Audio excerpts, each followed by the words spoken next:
ഈ തണുത്ത പ്രഭാതത്തിൽ കോഫി വിത്ത് അരുൺ ഏഷ്യയിലെ ഏറ്റവും വലിയ AR VR XR സ്റ്റുഡിയോയിൽ നിന്നും.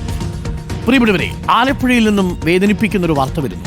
ആലപ്പുഴയിൽ നവജാത ശിശുവിന് അസാധാരണമായ ജനിതക വൈകല്യം. നേരത്തെ തിരിച്ചറിയാമായിരുന്നിട്ടും ഡോക്ടർ വസ്തുത മറച്ചുവെച്ചു എന്നാരോപിച്ച് കുടുംബം പരാതി നൽകി.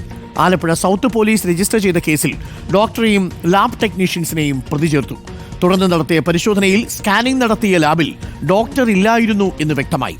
രഹസ്യാന്വേഷണ വിഭാഗത്തിന്റെ അന്വേഷണത്തിലാണ് ഡോക്ടറുടെ അസാന്നിധ്യം പുറത്തുവന്നത്. എന്നാൽ ഡോക്ടറുടെ ഒപ്പും സീലും നൽകിയിട്ടുമുണ്ട്.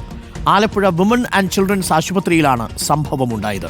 വിവരങ്ങളുമായി ശരത് SS നമുക്കൊപ്പം ചേരുന്നു. Sarath, very good morning. വളരെ വേദനിപ്പിക്കുന്ന സംഭവമാണ്. ഇതിന് ആ കുടുംബം നേരിടുന്ന ബുദ്ധിമുട്ട് സമാനതകളില്ലാത്തതുമാണ്. എനിക്കറിയേണ്ടത്, ഈ സ്കാനിംഗ് നടത്തിയത് ഈ ആശുപത്രിയിലെ ലാബിൽ തന്നെയാണോ ശരത്? Good morning Arunkumar. അതായത് 7 തവണയാണ് സ്കാനിംഗ് നടത്തിയത്. പക്ഷേ 7 തവണയും സ്വകാര്യ ലാബിലാണ്. അത് പക്ഷേ മറ്റു ചില ഇവരുടെ കൂടി താല്പര്യത്തിന് കൂടി അടിസ്ഥാനത്തിലായിരുന്നു സ്വകാര്യ ലാബിൽ സ്കാനിംഗ് നടത്തിയത് എന്നുള്ളതാണ് പറയുന്നത്. കഴിഞ്ഞ 8-ാം തീയതിയാണ് ഇവരുടെ പ്രസവം നടന്നത്. പ്രസവം നടന്ന ശേഷം ഈ പറഞ്ഞതുപോലെ നേരത്തെ സൂചിപ്പിച്ചതുപോലെ കുഞ്ഞ് വളരെ അസാധാരണമായ രീതിയിലുള്ള വൈകല്യമാണ് കുഞ്ഞിനെ കാണാൻ സാധിക്കുന്നത്. അതായത് കണ്ണ് യഥാസ്ഥാനത്തല്ല, ചെവി യഥാസ്ഥാനത്തല്ല, കണ്ണു തുറക്കുന്നില്ല, വായ തുറക്കുന്നില്ല, മാത്രമല്ല നാവ് മലർത്തിക്കിടത്തിയ ഇത്തരത്തിൽ അകത്തേക്ക് പോകുന്ന സാഹചര്യം, കൈക്കും കാലിനും വളവ്, ജനനേന്ദ്രിയത്തിന് പോലും അസാധാരണ വൈകല്യം, ആ രീതിയിൽ വലിയ വൈകല്യമുള്ള കുട്ടി. പക്ഷേ 7 തവണ സ്കാൻ ചെയ്തിട്ട് പോലും ഇത്തരം ഒരു വൈകല്യം ഒന്നും തന്നെ കണ്ടെത്താൻ സാധിച്ചിട്ടില്ല എന്നുള്ളതാണ് ആശങ്ക. നമുക്കൊപ്പം എന്തായാലും ഈ സുറുമിയും അനീഷും ചേരുന്നുണ്ട്. ഇവരുടെ കുഞ്ഞിനാണ് ഈ ഒരു ദാരുണ സംഭവം ഉണ്ടായത്. എന്താണ് ശരിക്കും സംഭവിച്ചത്? ഞങ്ങള് ഇത്രയും നാളെ സ്കാൻ ചെയ്തിട്ടും ഡോക്ടറെ കണ്ടിട്ടും ഒരു ഇതും പറഞ്ഞിട്ടില്ലായിരുന്നു. ഞങ്ങൾക്ക് ലാസ്റ്റ് ഫ്ലൂയിഡ് കൂടുതലാണെന്ന് പറഞ്ഞപ്പോൾ ഞാൻ എടുത്ത് ചോദിക്കുക വരെ ചെയ്തു, കുഞ്ഞിന് വല്ല കുഴപ്പമുണ്ടാവുമെന്ന്. അപ്പം കുഞ്ഞിനൊരു കുഴപ്പമില്ല, കുഞ്ഞ് നല്ല പെർഫെക്റ്റ് ആണ്, കുഞ്ഞ് നല്ല കറക്റ്റ് വെയിറ്റ് ഉണ്ട് എന്നൊക്കെ പറഞ്ഞ് എന്നിട്ട് അവിടെ അഡ്മിറ്റ് ആക്കി പെട്ടെന്ന് 2-3 ദിവസം കഴിഞ്ഞപ്പോഴത്തേക്കും പിന്നെ ഹാർട്ട് ബീറ്റ് കുഞ്ഞിന് കുറഞ്ഞെന്നും പറഞ്ഞുകൊണ്ട് വണ്ടാനത്തേക്ക് ഷിഫ്റ്റ് ചെയ്യുമായിരുന്നു. വണ്ടാനത്ത് എത്തിയപ്പം അവിടുത്തെ ഡോക്ടേഴ്സ് ആദ്യം തന്നെ പറഞ്ഞ് കുഞ്ഞിന് വൈകല്യം ഉണ്ടാവാം, ചാൻസ് ഉണ്ടെന്ന് പറഞ്ഞ് എഴുതി ഒപ്പിട്ട് വാങ്ങിക്കുകയും ഇവിടെ ചെയ്ത്. അപ്പം ഈ വണ്ടാനത്ത് പറഞ്ഞ ആ ഡോക്ടർമാർ പറഞ്ഞ ഇത് എന്തുകൊണ്ട് ഈ WNCയിലെ ഡോക്ടർമാർ ഞങ്ങളോട് പറഞ്ഞില്ല. അത് പറഞ്ഞിരുന്നെങ്കിൽ നേരത്തെ 5-ാം മാസത്തിൽ അനോമലി സ്കാനും 3-ാം മാസത്തിൽ NT സ്കാനൊക്കെ ചെയ്തതാണ്. ഇതിലൊക്കെ വൈകല്യങ്ങളെക്കുറിച്ച് അറിയാൻ സാധിക്കുന്നതാണ്. പക്ഷെ ഇതൊന്നും ഡോക്ടർമാർ ഞങ്ങളോട് പറഞ്ഞില്ല. വണ്ടാനത്ത് എത്തിയപ്പോഴാണ്. ശേഷം കുഞ്ഞിന്റെ എങ്ങനെയായിരുന്നു? കുഞ്ഞിന്റെ വൈകല്യങ്ങൾ എന്തൊക്കെയാണ്? കുഞ്ഞ് കണ്ണ് തുറക്കത്തില്ല, കുഞ്ഞിന് വായിൽ കൂടെ പാല് കുടിക്കാൻ പറ്റത്തില്ല, ട്യൂബ് വഴിയാണ് പാല് കൊടുക്കുന്നത്. കൈക്കും കാലിനും നല്ല വളവുണ്ട്, മലർത്തി കിടത്താൻ പറ്റത്തില്ല, കമഴ്ത്തിയാണ് കിടത്തുന്നത്. പിന്നെ ജനനേന്ദ്രിയത്തിൽ പ്രശ്നങ്ങളുണ്ട്, ഹാർട്ടിന് ഹോളുണ്ടെന്ന് പറയുന്നു. പ്രസവത്തിന് തൊട്ടു മുൻപ് ഡോക്ടർമാർ പറഞ്ഞിരുന്നു ഇക്കാര്യം? ഡോക്ടർമാർ വൈകല്യങ്ങൾ ഉണ്ടാവാന്ന് വണ്ടാനത്തെ ഹോസ്പിറ്റലിൽ നിന്ന് പറഞ്ഞു. ഏറ്റവും അവസാനം ഈ പ്രസവത്തിന്റെ 2 ദിവസം മുമ്പ്. ശരത്ത്, ഈ ഏത് ലാബിലാണ് സ്കാൻ ചെയ്തതെന്ന് ചോദിക്കൂ. സ്കാന് മിഡാസ് സ്കാനും ഷങ്കേഴ്സ് ലാബും. മിഡാസ് എന്ന് പറഞ്ഞ സ്കാനിങ് സെന്ററിലും ഷങ്കേഴ്സ് എന്ന് പറഞ്ഞ സ്കാനിങ് സെന്ററിലുമാണ് ഞങ്ങൾ ചെയ്തിട്ടുള്ളത്. ഷങ്കേഴ്സ് എന്ന് പറയുന്ന സ്കാനിങ് സെന്ററിൽ ചെയ്തിരിക്കുന്നത് 5-ാം മാസത്തെ സ്കാനിങ് ആണ്. അതായത് ഒരു കുട്ടിയുടെ പൂർണ്ണ വളർച്ചയും അംഗവൈകല്യങ്ങൾ എന്തൊക്കെ ഉണ്ടെന്ന് അറിയിക്കുന്ന ഒരു സ്കാനിങ് ആണ് ആ 5-ാം മാസം ചെയ്യുന്ന സ്കാനിങ്. 3-ാം മാസം മിഡാസ് എന്ന് പറഞ്ഞ സ്കാനിങ് ചെയ്തത് ഡബിൾ ഡോട്ട് സ്കാനിങ് എന്ന് പറഞ്ഞൊരു സ്കാനിങ് ആണ്. ആ സ്കാനിങ്ങിൽ കുട്ടിയുടെ ഓട്ടിസം അങ്ങനെയുള്ള അംഗവൈകല്യങ്ങൾ എന്തെങ്കിലും ഉണ്ടോ എന്ന് അറിയാൻ വേണ്ടിയുള്ള സ്കാനിങ്ങിലാണ് അതും ചെയ്തത്. ഇത്രയും സ്കാനുകളും ഇത്രയും സാങ്കേതിക വിദ്യകളും ഉണ്ടായിട്ട് ഞങ്ങൾക്ക് ഇങ്ങനെ ഒരു അവസ്ഥ വന്നു. ഈ ലാബിൽ സ്കാനിങ് കഴിഞ്ഞതിന് ശേഷം ലാബിൽ ഡോക്ടർമാരും ഉണ്ടായിരുന്നില്ലേ അനീഷ്? ആ ഡോക്ടർമാരും ഇക്കാര്യത്തെ കുറിച്ച് ഒരു സൂചന നൽകിയില്ലേ? ആശുപത്രിയിലെ കാര്യമല്ല, ഞാൻ ലാബിലെ കാര്യമാണ് ചോദിക്കുന്നത്. വീഴ്ച ആദ്യം സംഭവിക്കുന്നത് ഈ സ്വകാര്യ ലാബിലാണല്ലേ? ലാബില് തീർച്ചയായിട്ടും ലാബിൽ നമ്മൾ ചെന്ന് സ്കാൻ ചെയ്ത് കഴിഞ്ഞാൽ സ്കാനിങ് ചെയ്യുന്ന ആളെ നമ്മൾ കാണുന്നില്ല. ഒരാള് സ്കാൻ ചെയ്യുന്നു, ആ സ്കാൻ ചെയ്തതിന്റെ റിപ്പോർട്ട് മാത്രം നമുക്ക് തരുന്നു. നമുക്ക് ലാബിൽ കൺസൾട്ടിങ് റിസപ്ഷനിൽ ഇരിക്കുന്ന ആളുമായിട്ട് മാത്രമേ ഉള്ളൂ. അവര് നമ്മുടെ ചീട്ട് മേടിക്കുന്നു, നേരെ അങ്ങോട്ട് കൊണ്ട് കൊടുക്കുന്നു, സ്കാൻ ചെയ്യുന്നു, അത്രേ ഉള്ളൂ. അല്ലാതെ കണ്ട് നമുക്ക് ഇതുമായിട്ട് ഡോക്ടർ വന്നിട്ട് നിങ്ങളുടെ സ്കാൻ ചെയ്തിട്ടുണ്ട് എന്നൊരു പരിശോധന റിപ്പോർട്ട് തരുന്നില്ല. സ്കാൻ ചെയ്യുന്ന അവിടെ ഡോക്ടർ ഉണ്ടോ ഇല്ലയോ എന്നുള്ളത് പോലും നമുക്കറിയത്തില്ല. ആ ഡോക്ടർ ഡോക്ടറുടെ പേരിലാണ് സീൽ വെച്ചിട്ട് ഒപ്പിട്ട് തരുന്നത്. ആ ഡോക്ടർ തന്നെയാണ് ഈ സ്കാൻ ചെയ്തിട്ടുള്ളത്. 5ാം മാസത്തിലോ 3ാം മാസത്തിലോ നിലവിലെ എല്ലാ സ്കാനിങ്ങിലും ഡോക്ടർമാർ തന്നെയാണോ സ്കാൻ ചെയ്തിട്ടുള്ളത്. അതായത് അനീഷ് മുഹമ്മദ് ഇല്ലാത്ത ഡോക്ടർ ഒരു സീലും പേരും വെച്ച് ഒപ്പിട്ട് തരുന്നു. ആ ഡോക്ടറെ നിങ്ങൾ കണ്ടിട്ടില്ല, ആ ഡോക്ടർ ആ അർത്ഥത്തിൽ ഒന്നും അങ്ങനെ ആകണം. ആ ഡോക്ടറെ കണ്ടിട്ടില്ല, എഴുതിയിട്ടുമില്ല. അപ്പം ഡോക്ടർ സ്കാൻ ചെയ്തിട്ടുണ്ടെങ്കിൽ നിലവിൽ ഡോക്ടർ സൈൻ ചെയ്യുമ്പോഴത്തേക്ക് ഇങ്ങനെ ഒരു പ്രശ്നമുള്ള ഒരു ഡോക്ടർ സൈൻ ചെയ്യത്തില്ല. അല്ലെങ്കിൽ സ്കാനിങ്ങിൽ കണ്ടിട്ടുണ്ടെങ്കിൽ ആ ഡോക്ടർ ചെയ്യത്തില്ല. ശരി, അപ്പൊ സ്വകാര്യ ലാബിൽ ഒരു വീഴ്ച വന്നു, ആ ഡോക്ടർ അത് പരിശോധിച്ചു, റിപ്പോർട്ട് തന്നില്ല, പകരം ഒരു സ്കാനിംഗ് റിപ്പോർട്ട് കിട്ടി. ആ സ്കാനിംഗ് റിപ്പോർട്ട് നമ്മൾ ഈ വിമൻ ആൻഡ് ചൈൽഡ് ആശുപത്രിയിൽ കൊടുത്തില്ലേ ആലപ്പുഴയിൽ? അപ്പോ പരിശോധിക്കുന്ന ഗൈനക്കോളജിസ്റ്റിന് ഇത് മനസ്സിലായില്ലേ? അല്ല, ആ നിലവിലെ ആ റിപ്പോർട്ട് അടിസ്ഥാനത്തിലാണ് WNCയിലെ ഡോക്ടർമാർ പരിശോധന നമുക്ക് തരുന്നത്. ആ സ്കാനിംഗ് റിപ്പോർട്ട് നമ്മൾ അവിടെ കൊണ്ട് ചെന്ന് കഴിഞ്ഞപ്പോഴത്തേക്ക് നിലവിൽ പ്രശ്നങ്ങളൊന്നുമില്ല, റെസ്റ്റ് എടുത്താൽ മതി, ടേക്ക് ബെഡ് റെസ്റ്റ് ആണ് പറഞ്ഞിരിക്കുന്നത്. അതായത് നിലവിൽ ഷേർലി മാഡത്തെ കാണിച്ച അന്ന് തൊട്ട് ബെഡ് റെസ്റ്റ് പറഞ്ഞിരിക്കുകയാണ്. നിലവിൽ എല്ലാ ഡോക്യുമെന്റ്സും എന്റെ കയ്യിലുണ്ട്. ഷേർലി മാഡത്തിന്റെ ലെറ്റർ പാഡിൽ ഷേർലി മാഡം എഴുതിയിരിക്കുന്ന എല്ലാ ഡോക്യുമെന്റ്സും എന്റെ കയ്യിലുണ്ട്. ഈ ഷേർലി മാഡത്തിന് ഒരു വീഴ്ച സംഭവിച്ചു എന്ന് കരുതുന്നുണ്ടോ? ഈ സ്വകാര്യ ലാബിലെ സ്കാനിംഗ് റിപ്പോർട്ട് തെറ്റായതാണ് കാരണമെന്നാണോ? ഷേർലി മാഡം സ്വകാര്യ ലാബിലാണോ തെറ്റ് സംഭവിച്ചിരിക്കുന്നത്, ഷേർലി മാഡത്തിലാണോ തെറ്റ് സംഭവിച്ചിരിക്കുന്നതെന്ന് ഇനി കണ്ടെത്തേണ്ടത് ജനങ്ങൾക്ക് വേണ്ടി നിങ്ങളാണ്. കാര്യം നമ്മൾക്ക് നീതി കിട്ടണം. അല്ലെങ്കിൽ ചിത്രമടക്കം ഈ ഗൈനക്കോളജിസ്റ്റ് പരിശോധിക്കുമല്ലോ ഈ റിപ്പോർട്ട്. ഡോക്ടർ അതിനിടയിൽ എഴുതിയിരിക്കുന്ന റിപ്പോർട്ടിലെ സ്റ്റേറ്റ്മെന്റുകളല്ല. ഗൈനക്കോളജിസ്റ്റ് മിഡാസ് എന്ന് പറഞ്ഞ സ്കാനിങ് സെന്ററിൽ സ്കാനിങ്ങിന് ക്ലാരിറ്റി കുറവായതുകൊണ്ട് ശങ്കേഴ്സിൽ സ്കാൻ ചെയ്യുന്ന ഡോക്ടർ ഷേർലി മാഡമാണ് ഞങ്ങളോട് പറഞ്ഞിരിക്കുന്നത്. ആ ഷേർലി മാഡത്തിന്റെ റിക്വസ്റ്റ് പ്രകാരമാണ് ഞങ്ങൾ ശങ്കേഴ്സ് എന്ന് പറഞ്ഞ ലാബിൽ ചെന്നിട്ട് അവിടുത്തെ സ്കാനിങ് സെന്ററിന് കുറച്ചുകൂടെ വ്യക്തതയും തെളിച്ചമുണ്ട്. അത്രയും മിഷനറിയുടെ പ്രത്യേകത കൊണ്ടായിരിക്കാം അത്രയും തെളിച്ചം വരുന്നത്. ആ തെളിച്ചത്തിന്റെ പേരിൽ നമുക്ക് വിശ്വാസവും പിന്നെ അവിടെ ചെയ്തു കഴിഞ്ഞാൽ നമുക്ക് എല്ലാ കാര്യങ്ങളും അറിയാൻ പറ്റും എന്നുള്ള ആ വിശ്വാസത്തിലൊക്കെ ഒന്നുമില്ല. കാര്യം നിങ്ങൾ കാണാത്ത ഡോക്ടർ റിപ്പോർട്ടിനകത്ത് എഴുതി, നിങ്ങൾ അറിയാത്ത ഡോക്ടറില്ല, നമ്മൾ കാണാത്ത ഡോക്ടർ സൈൻ ചെയ്ത് തരുന്നു. അതെ, അതുകൊണ്ട് ഷേർലി മാഡത്തിന് തരുവാണ്. കാര്യം ഞങ്ങൾ ഡോക്ടറെ കാണുന്നില്ല, റിസപ്ഷനിൽ കൊണ്ട് നമ്മൾ അതുകൊണ്ട് ഷേർലി മാഡത്തിന് കൊടുക്കുന്നു. അപ്പൊ ഷേർലി മാഡം അത് നോക്കിയിട്ട് ആ റിപ്പോർട്ട് വായിച്ചു ഒരു സംഭവമില്ല, റെസ്റ്റ് എടുത്താൽ മതി എന്ന് പറയുന്നു. അതിനകത്ത് കുഴപ്പമൊന്നും കാണാത്തതുകൊണ്ട് അവര് ടേക്ക് റെസ്റ്റ് പറയുന്നു, നമ്മൾ റെസ്റ്റ് കൊടുക്കുന്നു. ഈ ആ ചികിത്സിച്ച ഹോസ്പിറ്റലിൽ, ഈ ആലപ്പുഴ വിമൻ ആൻഡ് ചിൽഡ്രൻ ആശുപത്രിയിൽ സ്കാനിംഗ് മെഷീൻ ഒന്നും ഇല്ലേ? അത് അവിടെ സ്കാൻ ചെയ്യാനായിട്ടുള്ള സംവിധാനമില്ല. ആലപ്പുഴയില് വനിതാ ശിശു ആശുപത്രി ഏകമായിട്ടുള്ള ഒരെണ്ണമാണ്, എല്ലാവിധ സൗകര്യങ്ങളും ഉണ്ടെന്നാണ് പറയുന്നത്. പക്ഷെ അവിടുത്തെ അവസ്ഥ ഇതിനെക്കാട്ടി പരിതാപകരമാണ്. അവിടെ സ്കാനിംഗ് കംപ്ലൈന്റ് ആണോ അതോ സ്കാനിംഗ് ഇല്ലേ? മിഷനില്ല, അവിടെ സ്കാനിംഗ് ഇല്ല. സ്കാനിംഗ് മിഷൻ ഉണ്ട്, അത് പ്രവർത്തിക്കാൻ അറിയാവുന്ന ഡോക്ടർമാരോ ടെക്നീഷ്യന്മാരോ ഇല്ല എന്നുള്ളതാണ് ഞാൻ അന്വേഷിച്ചതിൽ എനിക്ക് അറിയാൻ കഴിഞ്ഞത്. യഥാർത്ഥത്തിൽ അവിടെ മുതലാണ് വീഴ്ച സംഭവിക്കുന്നത്. മെഷീൻ വാങ്ങിച്ചു വയ്ക്കും, ആ മെഷീൻ പ്രവർത്തിപ്പിക്കാനുള്ള ഡോക്ടർമാരോ സ്കാനിംഗ് വിദഗ്ധരോ അവിടെ ഉണ്ടാവുന്നില്ല. അങ്ങനെ ഉണ്ടായിരുന്നെങ്കിൽ ഒരുപക്ഷെ പുറത്തു പോവാതെ അനീഷിനെ പോലെയുള്ളവർക്ക് അവിടെ തന്നെ സ്കാൻ ചെയ്യാമായിരുന്നു, ഡോക്ടറുടെ ഒരു മേൽനോട്ടം ഉണ്ടാകുമായിരുന്നു. ഇത് ഡോക്ടർ പറഞ്ഞതനുസരിച്ച് സ്വകാര്യ സ്കാൻ മെഷീൻ സ്കാനിംഗ് എന്ന് പറയുന്നത് 5000 രൂപ. അതെ, 5000 രൂപ താഴത്തോട്ടാണ് സ്കാനിങ്ങിന്റെ ഓരോ റേറ്റുകൾ മേടിക്കുന്നത്. നമ്മൾ ഒരു മനുഷ്യ ജീവിതത്തിൽ ഏറ്റവും വലിയൊരു കാര്യമാണ് ഒരു അമ്മയാകുക, ഒരു കുഞ്ഞാകുക, ഒരു അച്ഛനാകുക എന്നുള്ളത്. അപ്പം നമ്മൾ അവിടെ പൈസക്ക് വില നോക്കാറില്ല, ഇല്ലാത്ത പൈസ മുടക്കി. ഞാനൊരു സാധാരണക്കാരനായ ടാക്സി ഡ്രൈവറാണ്. 600 രൂപ 800 രൂപ കൂലിക്കാരനായ ഞാൻ ഇത്രയും വലിയ സ്കാനുകൾ ചെയ്യുമ്പോൾ നമുക്ക് സർക്കാരിൽ നിന്നോ അല്ലെങ്കിൽ ഈ ലാബുകളിൽ നിന്നോ യാതൊരുവിധ റിഡക്ഷനോ കാര്യങ്ങളോ ഒന്നും ഇതുമായിട്ടില്ല. അമ്മയും പറയുമ്പോഴത്തേക്ക് അമ്മയും കുഞ്ഞും പദ്ധതിയുണ്ട്, പിന്നെ ഇൻഷുറൻസ്, ഹെൽത്ത് ഇൻഷുറൻസ് ഉണ്ട്. ഇതൊന്നും നമ്മൾ അവിടെ ചെല്ലുമ്പോൾ ഇതൊന്നും പ്രാബല്യത്തിലല്ല. ആലപ്പുഴ മെഡിക്കൽ കോളേജിലായാലും വണ്ടാനം മെഡിക്കൽ കോളേജിലായാലും നമ്മളിപ്പോൾ അവിടെ ചെല്ലുമ്പോഴത്തേക്ക് ഈ ഒരു ഹോസ്പിറ്റൽ കേസുമായിട്ട് ബന്ധപ്പെട്ട് അമ്മയും കുഞ്ഞും പദ്ധതി ഉണ്ടായിട്ട് എന്റെ കയ്യിൽ നിന്ന് ടെസ്റ്റിനായിട്ടുള്ള എല്ലാ പൈസയുടെ റെസീപ്റ്റുകളും എന്റെ കൈവശം ഇരിപ്പുണ്ട്. അമ്മയും കുഞ്ഞും പദ്ധതി എന്ന് പറഞ്ഞാൽ 18 വയസ്സ് വരെ കുഞ്ഞുങ്ങൾക്ക് സൗജന്യ ചികിത്സ പറയുന്നുണ്ട്. ഗർഭിണിയായിരിക്കുന്ന സമയം തൊട്ട് പ്രസവ സമയം വരെയും ആ പ്രസവിച്ച കുഞ്ഞിന് 18 വയസ്സാകുന്നത് വരെ സൗജന്യ ചികിത്സ പറയുന്നുണ്ട്. ഇത് വെറും കള്ളത്തരമാണ്. കാര്യം അത് ആശുപത്രിയായിട്ട് അടുക്കുമ്പോഴത്തേക്ക് അതിനെക്കുറിച്ച് അറിയത്തുള്ളൂ. ഞാൻ എന്റെ വൈഫ് ഡെലിവറി കിടന്നിട്ട് കുഞ്ഞിന്റെ ഓരോ തൈറോയ്ഡ് ടെസ്റ്റ് ചെയ്യുന്നതിന് 250 രൂപയാണ് സർക്കാർ ഹോസ്പിറ്റലിലേക്ക് കൊടുത്തിരിക്കുന്നത്. അതിന്റെ റെസിപ്റ്റ് എന്റെ കയ്യിലുണ്ട്. ഈ ചികിത്സാ ഭാഗമായിട്ട് ഞാൻ ഒരു കാര്യം എല്ലാം എന്റെ വണ്ടിക്കകത്ത് ഞാൻ സൂക്ഷിക്കും.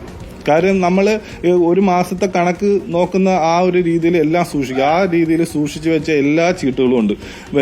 കൊച്ചിന് ഷുഗർ നോക്കാനായിട്ടുള്ള ടെസ്റ്റ് ചെയ്യുന്ന സാധനം ഞാൻ പുറത്തുനിന്ന് വാങ്ങിച്ചു കൊടുക്കുക.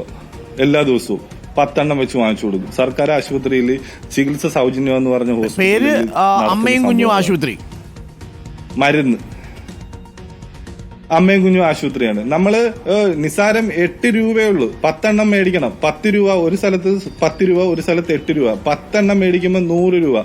ഈ കിടന്ന് കുഞ്ഞ് ജനിച്ച അന്ന് തൊട്ട് എല്ലാ ദിവസവും ഞാൻ മേടിച്ചു കൊടുക്കുമായിരുന്നു. കാര്യം ഒരു ദിവസം 4 വട്ടം കുഞ്ഞിന്റെ ബ്ലഡ് ടെസ്റ്റ് ചെയ്യണം. ആ ടെസ്റ്റിന് വേണ്ടി നമ്മൾ പുറത്തുനിന്ന് സാധനങ്ങൾ മേടിച്ചു കൊടുത്തിട്ടാണ് ടെസ്റ്റ് ചെയ്തിരിക്കുന്നത്. ഇതാണ് നമ്മുടെ ആരോഗ്യ മേഖലയിൽ സംഭവിക്കുന്ന കാര്യങ്ങൾ. അനീഷന്റെ ഒരു സംശയം, ഇതിനകത്ത് വീഴ്ചകൾ നമ്മൾ എണ്ണി പറയുകയാണെങ്കിൽ, ഒന്ന്, ഈ അമ്മയും കുഞ്ഞും ആശുപത്രിയിൽ സ്കാനിങ് മെഷീൻ ഇല്ല, അഥവാ സ്കാനിങ് മെഷീൻ ഉണ്ടെങ്കിൽ തന്നെ അതിനുള്ള വിദഗ്ധരില്ല, സ്കാനിങ് അവിടെ നടക്കാറില്ല. 2, അവിടെ അടിസ്ഥാനമായ സൗകര്യങ്ങൾ പോലും ഒരുക്കുന്നില്ല, അതുപോലും പുറത്തുനിന്ന് വാങ്ങേണ്ടി വരുന്ന ഒരു സാഹചര്യം ഉണ്ടാവുന്നു. മാത്രമല്ല ഈ 3-ാം മാസത്തിലെ സ്കാനിങ്ങിൽ തന്നെ ഈ കുഞ്ഞിന് ഈ വൈകല്യം ഉണ്ടെങ്കിൽ തിരിച്ചറിയാൻ പറ്റുമായിരുന്നു. ഈ അമ്മയും കുഞ്ഞും ആശുപത്രിയിൽ തീർച്ചയായിട്ടും പറ്റുമായിരുന്നു സാറേ. അപ്പൊ അത് കൃത്യമായിട്ട് ഈ ഷേർലി മാഡം നോക്കിയില്ലേ? സ്കാൻ റിപ്പോർട്ട് വൈഫ് കൂടെ ഉണ്ടല്ലോ, വൈഫ് നിങ്ങൾ ഒരുമിച്ച് പോകുന്ന സമയത്ത് ഈ സ്കാൻ റിപ്പോർട്ട് നോക്കുന്നുണ്ട്, പക്ഷെ ഇത് തിരിച്ചറിഞ്ഞില്ല.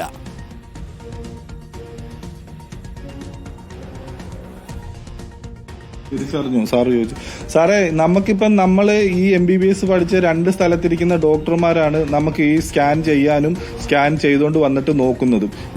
ഇവര് 2 പേരും പറഞ്ഞാലല്ലേ നമുക്ക് ഇതിനെ കുറിച്ച് കാര്യങ്ങൾ അറിയാൻ പറ്റും. നമുക്കല്ലെങ്കിൽ സ്കാനിങ്ങിന്റെ ഈ ഫോട്ടോ കണ്ടാൽ എന്തെങ്കിലും മനസ്സിലാവൂ? ഒന്നും മനസ്സിലാവില്ല. ഒന്നും മനസ്സിലാവില്ല സാറേ, ഒന്നും മനസ്സിലാവില്ല. ഈ എൻ്റെ ഒരു സംശയം, എന്നിട്ട് ഈ മിഡാസിൽ പോകണമെന്നും ആദ്യത്തെ സ്കാനിംഗ് റിപ്പോർട്ട് കൊണ്ടുവരുന്ന സമയത്ത് തെളിച്ചമില്ല, അതുകൊണ്ട് മിഡാസിൽ പോകണമെന്ന് പറഞ്ഞോ ഈ ഷേർലി മാഡം? അല്ല, തിരിച്ചാണ്. മിഡാസിലാണ് ഞങ്ങൾ ആദ്യമേ കാണിച്ചത്. മിഡാസിലെ സ്കാനിംഗ് സെന്ററിന് തെളിച്ചക്കുറവായതുകൊണ്ട് ശങ്കേഴ്സിലെ സ്കാനിംഗ് സെന്ററിൽ ചെയ്യുവാനായിട്ട് ഷേർലി മാഡം പറഞ്ഞിട്ടുണ്ട്. അപ്പൊ മിഡാസിലും എടുത്തു, ശങ്കേഴ്സിലും എടുത്തു അല്ലേ? നമ്മള് ശങ്കേഴ്സിലും എടുത്തു. നമ്മൾ അവിടെ ചെല്ലുമ്പോഴത്തേക്ക് അവർ ചോദിക്കും ഏത് ഡോക്ടറുടെ റെഫറൻസ് ആണ്. ഈ സ്കാനിംഗ് സെന്ററിൽ ചെന്നിട്ട് ഏത് ഡോക്ടറുടെ റെഫറൻസ് ആണെന്ന് ചോദിക്കുന്നത് എന്തിനാ സാറേ? കമ്മീഷൻ കൊടുക്കും. ഒരു സംശയമില്ല, കമ്മീഷനാ. അങ്ങനെ തന്നെയാണ് നമ്മുടെ നാട്ടിലെ സ്കാനിംഗ് മെഷീനുകളെല്ലാം, സ്വകാര്യ സ്കാനിംഗ് ലാബുകളെല്ലാം പ്രവർത്തിക്കുന്നത് അങ്ങനെ തന്നെ. ഈ ഇതിനകത്ത് ഓരോ ഡോക്ടറുടെ പേര് മെൻഷൻ ചെയ്തിട്ടുണ്ട്. ഒരുപക്ഷെ ആ പേരൊക്കെ മെൻഷൻ ചെയ്തത് ഇപ്പം നല്ലതായെന്ന് തോന്നുന്നു. കാര്യം അവര് നിഷേധിക്കാൻ പറ്റാത്ത രീതിയിലുള്ള തെളിവുകളാണ് എന്റെ കൈവശം ഉള്ളത്. ഈ കയ്യിലാ റിപ്പോർട്ട് ഉണ്ടെങ്കിലേ ശങ്കേഴ്സ് ലാബിലെ ഏത് ഡോക്ടർ അത് ഒപ്പുവെച്ചിരിക്കുന്നത്? ഇപ്പൊ അനീഷിന്റെ കയ്യിലെ കോപ്പി ഉണ്ടോ? ഏത് ഡോക്ടറാണ്? നമുക്ക് അവരെ ശങ്കേഴ്സ് ലാബിലെ ഡോക്ടറുടെ പേരൊന്ന് കോപ്പിയുണ്ട്. തീർച്ചയായിട്ടും ശങ്കേഴ്സ് ലാബിലെ ഡോക്ടറുടെ കോപ്പിയുണ്ട്. ഈ ശങ്കേഴ്സ് ലാബിലൂടെ നമുക്കൊന്ന് വിളിച്ചു നോക്കാം, എന്താണ് സംഭവം എന്ന് അറിയണമല്ലോ. നമുക്ക് അങ്ങനെ വെറുതെ വിടാൻ പറ്റൂ. മാത്രമല്ല, ഇത് ആദ്യത്തെ കുഞ്ഞാണോ അതോ ഇത് എത്രാമത്തെ പ്രസവമാണ് വൈഫിന്റെ? ഇല്ല, 3-ാമത്തെ കുഞ്ഞാണ്. മൂന്നാമത്തെയാണ്. എന്നാണ് പ്രസവം നടന്നത്? എബിൻ പ്രസവം ഓപ്പറേഷൻ ആയിരുന്നു. ഓപ്പറേഷൻ നടന്നത് 8-ാം തീയതി,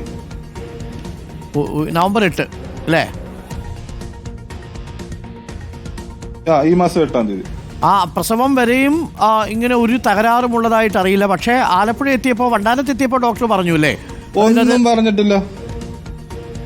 വണ്ടാനത്തെത്തി ഡോക്ടർ റിപ്പോർട്ട് കണ്ടപ്പോഴത്തേക്ക് തന്നെ എന്നെ വിളിപ്പിച്ച്. എത്ര മാസമായപ്പോഴേക്ക് എന്നെ വിളിപ്പിച്ചിട്ട് ചോദിച്ച് WNCയിലെ ഡോക്ടർമാര് ലാസ്റ്റ് വീക്ക് സാർ, അതായത് 36 WNCന്ന് ഡിസ്ചാർജ് ആക്കി, എമർജൻസി ആണ്, കൊച്ചിന്റെ ഹാർട്ട് ബീറ്റ് കിട്ടുന്നില്ല എന്ന് പറഞ്ഞുകൊണ്ട് ഞങ്ങളെ വണ്ടാനത്തോട്ട് വിടുവാണ്. വണ്ടാനത്ത് ചെന്നുടനെയാണ് പിന്നെ വണ്ടാനത്ത് ചെന്ന് വൈഫിനെ അവിടെ അഡ്മിറ്റ് ആക്കി 20 മിനിറ്റ്സ് ആയപ്പോഴത്തേക്ക് എന്നെ വിളിച്ചിട്ട് പറഞ്ഞ് പിന്നെ സുറുമിയുടെ ഹസ്ബൻഡിനോട് കാര്യങ്ങൾ കുറച്ച് സംസാരിക്കാനുണ്ട്. ഞാൻ ചോദിച്ചു എന്താ മേഡം? അത് സുറുമിയുടെ കുഞ്ഞിന്റെ അവസ്ഥ വളരെ മോശമാണ്. അപ്പം നമ്മൾ ഹാർട്ട് ബീറ്റ് ഇല്ല എന്നുള്ള രീതിയിലാണ് നമ്മൾ ഉദ്ദേശിക്കുന്നത്. ഹാർട്ട് ബീറ്റ് ഇല്ലെന്നും പറഞ്ഞുകൊണ്ടാണല്ലോ നമ്മൾ WNC എന്ന് ചികിത്സ നിഷേധിച്ചുകൊണ്ട് വണ്ടാനത്തേക്ക് വിടുന്നത്. അന്നേരത്തേക്ക് ആ ഡോക്ടർ ഡ്യൂട്ടിയിലുണ്ടായിരുന്ന ഡോക്ടർ പറഞ്ഞ്, ഡോക്ടറുടെ പേരറിയത്തില്ല, ഡ്യൂട്ടിയിലുണ്ടായിരുന്ന ഡോക്ടർ പറഞ്ഞ് നിലവില് കുഞ്ഞിന് ആന്തരിക അവയവ വൈകല്യങ്ങളുണ്ട് ഒരുപാട്, നിങ്ങൾ ഉദ്ദേശിക്കുന്നതിനെക്കാട്ടി കൂടുതലാണ്. പിന്നെ പുറമേ ഉള്ള വൈകല്യങ്ങൾ വേറെയും. അവര് ഈ സ്കാനിങ് നോക്കിയിട്ടാണ് പറഞ്ഞിരിക്കുന്നത്. അവിടെയാണ് നമ്മൾ മനസ്സിലാക്കേണ്ടത്. ഈ വേറെ സ്കാൻ ആശുപത്രിയിൽ കാണിച്ച അതേ സ്കാൻ റിപ്പോർട്ടാണ് ഈ മിഡാസിലൈൻ സ്കാനും വണ്ടാനം ആശുപത്രിയിലും കാണിച്ചത്. പക്ഷെ അതേ സ്കാനിങ് റിപ്പോർട്ടും എന്റെ വൈഫിനെ കേട്ടി. അതെ, ഡോക്ടർമാർക്ക് അത് പറയാൻ പറ്റി. ഡോക്ടർമാർ അപ്പം തന്നെ 20 മിനിറ്റ്സിൽ വൈഫിനെ അഡ്മിറ്റ് ചെയ്ത് 20 മിനിറ്റ് ആയപ്പോഴത്തേക്ക് എന്നെ വിളിപ്പിച്ചിട്ട് പറഞ്ഞ് WNCയിലെ ഡോക്ടർമാർ എന്തെങ്കിലും സൂചിപ്പിച്ചിട്ടുണ്ടായിരുന്നു. ഞാൻ പറഞ്ഞു ഒന്നും സൂചിപ്പിച്ചിട്ടില്ല മാഡം, എന്താണ് പ്രശ്നം? അങ്ങനെ നമുക്ക് എന്തെങ്കിലും ഉണ്ടെങ്കിൽ ഈ സ്കാനിങ് റിപ്പോർട്ടിൽ ഉണ്ടെന്നുണ്ടെങ്കിൽ നമുക്കത് എന്താണ് തീരുമാനം എടുക്കേണ്ടതെന്നുള്ളത് തീരുമാനത്തിലേക്ക് എത്താൻ പറ്റുമായിരുന്നു. ഇപ്പം നിലവിൽ ഇത്രയും സാഹചര്യത്തിൽ ഞാൻ ഈ കുഞ്ഞിനെയും കൊണ്ട് എന്താ ചെയ്യേണ്ടത്? ഈ കുഞ്ഞു ഭക്ഷണവും കഴിക്കുന്നില്ല. ശാരീരികമായിട്ട് ഒരു കുഞ്ഞിന് വരാവുന്ന എല്ലാ വൈകല്യങ്ങളും ഈ കുഞ്ഞിന് വരികയും ചെയ്തിട്ടുണ്ടല്ലേ നൈഷ്?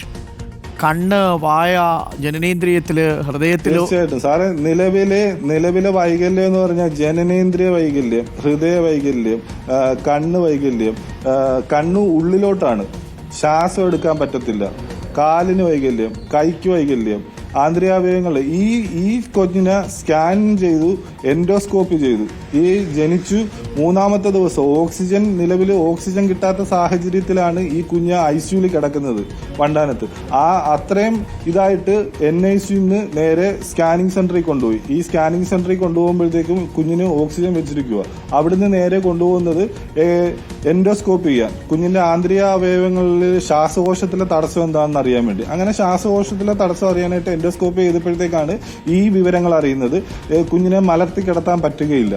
കുഞ്ഞിനെ മലർത്തി കിടത്തുവാണെന്നുണ്ടെങ്കിൽ കുഞ്ഞിന്റെ നാക്ക് താഴത്തോട്ട് ഇറങ്ങി പോകുന്നതാണ്. അത് അനീഷ, മറ്റ് നമ്മുടെ 2 കുഞ്ഞുങ്ങൾക്കും മറ്റു ബുദ്ധിമുട്ടുകളൊന്നും ഇല്ലല്ലോ? എന്റെ 2 കുഞ്ഞുങ്ങളുണ്ട് മാമള് അല്ലുവ.